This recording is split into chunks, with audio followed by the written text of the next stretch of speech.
यदि आपके साथ भी हो रहा है ऐसा तो जागृत हो रहा है आपका मूलाधार चक्र। मूलाधार का अर्थ है मूल अर्थात जड़। आधार का अर्थ है फाउंडेशन। यह आप समझ सकते हैं सबसे निचली स्थिति।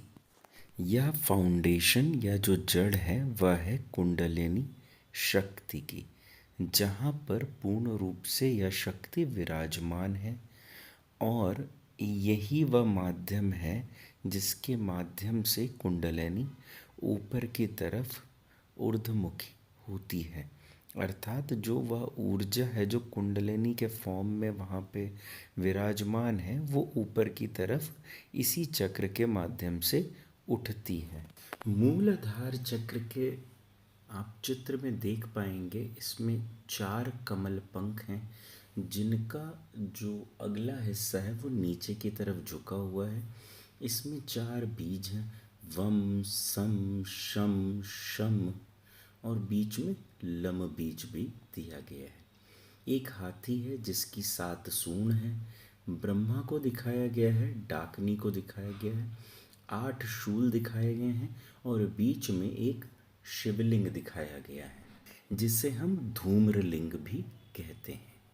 पुरुष और महिला में यह चक्र, जिसे यदि देखा जाए तो जहाँ पे पुरुष के लिंग मार्ग का पूरा खत्म होता है, अंडकोश जहाँ खत्म होते हैं और गुदा मार्ग के बीच में जिस पोर्शन को सीवनी कहा जाता है वहाँ पर यह चक्र होता है।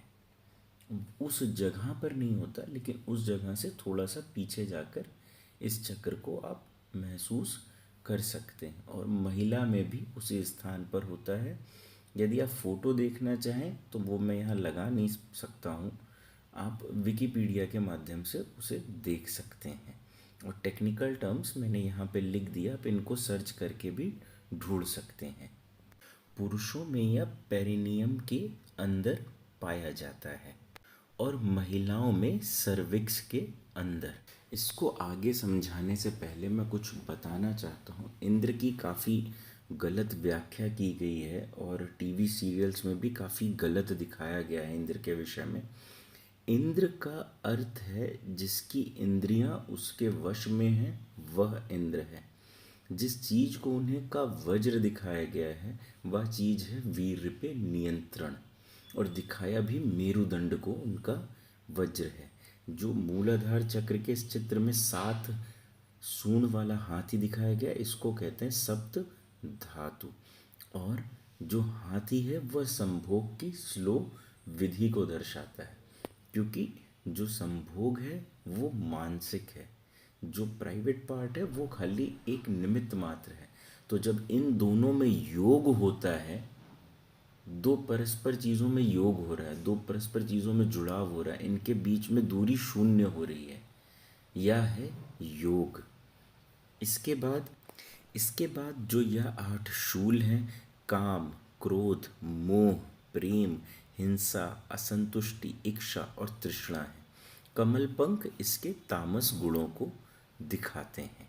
3 प्रमुख नाड़ियाँ, ईड़ा, पिंगला एवं सुषुम्ना, गंगा, यमुना या सरस्वती, जब यहाँ से ऊर्ध्वगामी होती है तो यहाँ से जाके अग्नि में मिलती हैं, जिसे पाइनल ग्लैंड कहते हैं या मेडुला कहते हैं, जहाँ पे समस्त नाड़ियाँ जाके मिलती हैं और उस क्षेत्र को नाभि कहा जाता है। तो जब ईड़ा और पिंगला चंद्र एवं सूर्य नाड़ी बैलेंस रहती है, उस समय ऊर्जा सुषुम्ना के माध्यम से ऊपर की तरफ बढ़ती है और समस्त चक्रों से होते हुए जागृत करते हुए अग्नि तक पहुंचती है। बीच में जो यह लाल त्रिकोण है, इसमें अग्नि, सूर्य एवं चंद्र को दर्शाते हैं इसके तीनों कोण, या ये वीर को, शक्ति को दर्शाता है। अर्थात यदि ये 3 बैलेंस होंगी हमारी नाड़ियाँ, जो वीर की शक्ति है वो भी बैलेंस रहेगी और ऊर्जा जो होगी हमारी ऊर्ध्वगामी होगी। और इसी जो त्रिकोण है यहीं से तीनों नाड़ियाँ निकलती हैं, जो इस चित्र के माध्यम से दिखाया गया है। अब तंत्र के अनुसार इस मूलाधार चक्र की ये जो इमेज है इसका क्या अर्थ है। जो ये 4 कमल दिखाए गए हैं वहाँ पर काली का वास है। काली का अर्थ है काल की अनंतता, अर्थात काल के सबसे निकटतम, अर्थात शौर्य, पराक्रम, आक्रामक प्रवृत्ति, शत्रु दमन। पीले वर्ग में लक्ष्मी एवं लाल त्रिकोण में डाकनी विराजमान है। काल से जो सबसे निकटतम है वह है काली। जो बीच में यह त्रिकोण है इसी को त्रिपुर सुंदरी कहा गया है, अर्थात कामना, तृष्णा और भोगेक्षा। बीच में जो शिवलिंग का अर्थ है वो सुषुम्ना से शिव शक्ति तक की जो दूरी है उसको दर्शाता है। डाकनी का अर्थ है जो वीर काम भावना से उत्पन्न हो, यदि वह ऊर्जा ऊर्ध्वमुखी नहीं हुई तो ये नीचे ही नाश होगी। ये इस चीज को दर्शाता है। डाकनी दूसरी तरह से योनि शक्ति का प्रतीक है, जिसका अर्थ है यदि मनुष्य सिर्फ योनि अर्थात वेजाइना, यहाँ पे योनि का अर्थ वेजाइना है, वैसे योनि को जो आपका ऊपरी आज्ञा चक्र का प्रथम भाग है उसको योनि के रूप में दर्शाया गया है। योग में, तंत्र में योनि को वेजाइना के रूप में दर्शाया गया है और कहीं कहीं पे इन दोनों का अर्थ अलग अलग हो जाता है, इसलिए समझने का प्रयत्न करें। तो यदि वह योनि का भोग करता है तो वह पशु है, जिसका अर्थ यह नहीं है कि वो जानवर है, मतलब उसमें ज्ञान नहीं है, अविद्या है, अज्ञान है। तो यह इसका तांत्रिक अर्थ है। अब आते हैं मूल प्रश्न पे कि क्या होता है जब जागृत होता है यह चक्र। सबसे पहली चीज़ क्या होती है, व्यक्ति की गंध की क्षमता बहुत अधिक हो जाती है, अर्थात वह अनेक प्रकार की गंध को बहुत ही आसानी से समझ पाता है, अर्थात दुर्गंध और सुगंध, उसमें दोनों को बहुत तीक्ष्ण अनुभव होने शुरू हो जाते हैं। साधक संभोग के सत्य को समझता है और अपनी इस क्रिया पे नियंत्रण प्राप्त कर लेता है। साथ ही साथ जो उसका शरीर है वह वज्र के समान हो जाता है, क्योंकि आपका वीर की पूर्ण ऊर्जा आप ऊर्ध्वमुखी कर देते हैं। जी, मेरा नाम हरमिंदर सिंह है और ये मेरा दूसरा शिविर है। इससे पहले 3 महीने पहले लगभग मैंने मुंबई शिविर अटेंड किया था। तो मेरा रुझान जो था अध्यात्म की तरफ था। उससे पहले भी मैं मेडिटेशन और ध्यान किया करता था और जब YouTube के माध्यम से इनसे हुई देखा कि ये क्रिया योग पे बहुत जोर दे रहे हैं, तो मैंने ललक हुई कि मैं क्रिया योग सीखूं। ये इतना क्यों कह रहे हैं कि ये क्रिया योग बहुत अच्छी साधना है, सबसे उत्तम साधना है। तो मैं फिर मुंबई शिविर अटेंड करा और 3 महीने हो गए मुझे क्रिया योग करते हुए। तो वाकई में क्रिया योग करके जो मुझे महसूस हुआ ना, वो पहले जो मेडिटेशन करता था उससे महसूस नहीं होता था, लेकिन अब जो महसूस होता है कि जो अंदर से मैं महसूस करता हूँ, पावर आ रही है, जो ऊर्जा मेरे अंदर बह रही है, जो एक मतलब वो अतुलनीय है। पहले ऐसा नहीं होता था और ये भी फील करा, खुद ही फील करा कि इससे मैं जल्दी प्रगति कर पाऊँगा, क्योंकि बाकी जो टेक्निक्स हैं, सब लोगों की अलग अलग टेक्निक्स हैं मेडिटेशन के लिए, लेकिन जो क्रिया योग की टेक्निक्स मैंने देखी है वो वाकई में मैंने महसूस करा है कि इससे बहुत जल्दी उन्नति होगी। तो ये दूसरा शिविर है, तो इसलिए आया हूँ कि कुछ सवाल रह गए थे अधूरे या कुछ, तो वो सीखने आया हूँ। बहुत अच्छे से सिखाया है।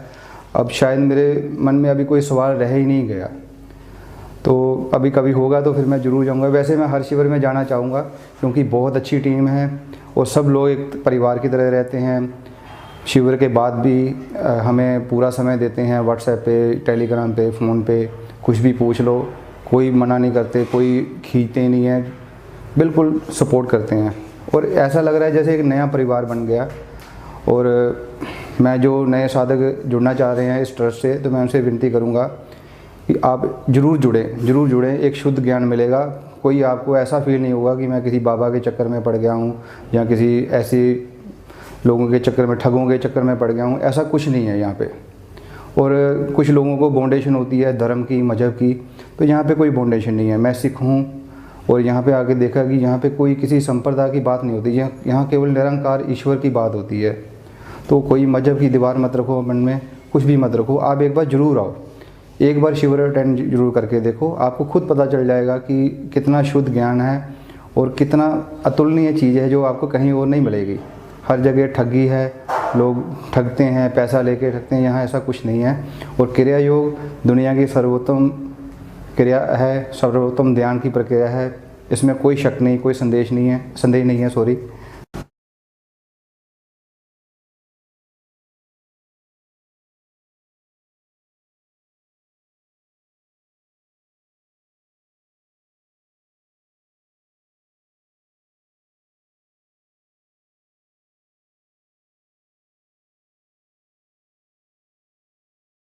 काया का अर्थ है शरीर। कल्प एक समय की बड़ी सीमा है जिसे कल्प कहा जाता है, अर्थात अपनी काया को एक बड़े समय तक वह सुरक्षित रख सकता है। जैसे निर्माण काया भी कह सकते हैं कि अपने शरीर को दोबारा निर्माण करने की उसमें क्षमता या शक्ति आ जाती है। क्योंकि यह चक्र जागृत होगा तो कुंडलिनी शक्ति का ऊर्ध्वमुखन होगा, तो उस वजह से थोड़ा थोड़ा ज्ञान शरीर के विषय में, जो कि पूरा इस प्राइवेट पार्ट से संबंधित है, उसको आने लगता है। और अधिकतर ज्ञान यहीं पे है, इसलिए उसे ज्ञान का लगभग पूर्ण ज्ञान का 5 से 10% प्राप्ति हो जाती है। शरीर में हल्कापन महसूस होना, आपके शरीर का वेट कम नहीं हो रहा है यहाँ पे, लेकिन आपको ऐसा महसूस होगा क्योंकि ऊर्जा ऊपर की तरफ उठ रही है, तो आप ऐसा महसूस करेंगे, जैसे इंग्लिश में एस्ट्रल ट्रेवल कहते हैं, आप उस प्रकार का कुछ महसूस करेंगे कि आप अपने सूक्ष्म शरीर के माध्यम से कुछ शरीर से ऊपर उठ रहे हैं। तो यह महसूस होता है और बहुत कम मात्रा में यह शरीर में प्रक्रिया होती भी है। साधक अपने स्पाइनल कॉर्ड, मेरुदंड की जो सबसे निचली हड्डी होती है वहाँ पे ठीक ठाक गर्मी महसूस करने लगता है, जिस कारण से वह यह समझ पाता है कि अब उसकी ऊर्जा ऊपर की तरफ उठ रही है। साधक को यहाँ पे सत्य का अनुभव होना शुरू हो जाता है, वह शब्दों के अर्थ को समझने लगता है, हर एक शब्द का मूल अर्थ क्या है, और वो चीज़ों की तह तक जाने लगता है, हर एक ज्ञान के वो तह तक जाने लगता है कि यदि यह चीज़ है तो कैसे है, कैसे नहीं है, इस प्रकार से। अब यह समझना अत्यंत आवश्यक है, यदि साधक किसी जानकार व्यक्ति या मार्गदर्शक के गाइडेंस में यह कुंडलिनी क्षेत्र में नहीं बढ़ रहा है, उस समय मानसिक रूप से क्या समस्या हो सकती है। साधक को क्या होगा कि कभी भी वो बहुत अधिक खुश हो सकता है, कभी भी वो डिप्रेस हो सकता है। डिप्रेस मतलब वो साइलेंट रहेगा, बहुत ज़्यादा बातें नहीं करेगा, जब करेगा तो बहुत ज़्यादा बातें कर लेगा, नहीं करेगा तो शांति से बैठा रहेगा, वो किसी की बात पे कोई ध्यान नहीं देगा या सुनते हुए भी अनदेखा करने लगेगा। दूसरी चीज़ क्या है, साधक मेडिटेशन के लिए या ध्यान के लिए पागल सा हो जाता है, कभी वो करेगा तो घंटों बैठा रहेगा, कभी करेगा तो किसी अलग ही टाइम पे करेगा, नहीं करेगा तो रात में उठ जाएगा 2-2:30 बजे, अपना नहा धो लेगा, मेडिटेशन करने बैठ जाएगा या ध्यान करने बैठ जाएगा। तो यह प्रक्रिया उसको मानसिक रूप से होती हैं शरीर के अंदर।